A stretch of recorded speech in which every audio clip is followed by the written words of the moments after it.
Atis ni hubatta yeroo hunduu dubbatame jireenya kana keessatti wallolla amma waaltawa yeroo hundi namoonni fuula kana taskara gara jabaatti diiman haala gurguddaa wal dorgomu wallola garuu wanni fedhii eessa atis ni hubatta tajaajilachuus heera fi seera waa'ee jaalala fi jaala ishee akkasuma jireenya keessa nuti barnoota faziicha atis ni hubatta yeroo ibidda keessa deemtu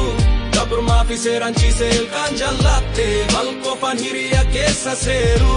Dhiira fi dubartii hunda seera waliin baasu Atis ni hubatta utubaa dubbee jajjabeessu sochii fedhii Hubannoo keessa rukutaa Ibidaan bal'inaa maaliif jaalallisiina Teknoolojii mirga Keeniyaa ka'uu ifaan ifaa dagaagina keessan galma wanni hunda hojjeta ikshtiraafa kiisa jabaacha wal dorgomuuf waaqa jaalalli baal'oo filoolaan bifa kanyi ta'ee lammii tokkoon baala qabaa jireenya keessatti garuu wal keewwatan dhangalaasa waqticha sodaachuu yeroo darbe ni beeksisa yeroo ibidda keessa deemtu Dabruma fi seeraan ciisee ilkaan jallatte Malkoofaan hiriya keessa seeru Dhiira fi dubartii hunda seera waliin baasu Atis ni hubatta utubaa dubbee jajjabeessu sochii fedhii Hubannoo keessa rukutaa Kabajaa fi aadaa nu duukaa fi of eeggannoo Guddinaan ishee barbaada of tuqaa laaffisu Ani siif ana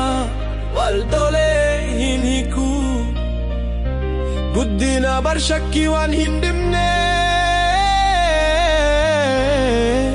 Yaada ofii keessan kunoo naa jedhee ani si wajjin talaallata